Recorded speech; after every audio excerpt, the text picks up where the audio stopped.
যান। নিশ্চয় আমার অলিগণের কোনো ভয় নাই, কোনো চিন্তা নাই, কোনো চিন্তিত হবেও না।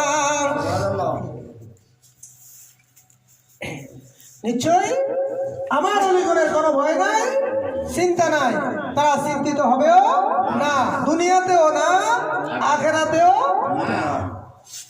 এইবার আমার আল্লাহ বলে আমার বন্ধুদের ভয় নেই, আমার বন্ধুদের ভয় নাই। এখন যদি হিরণ্যলুভী বলে অলি বলতে কিছু নাই, কি কোরআনের পক্ষে বললো না বিপক্ষে বললো?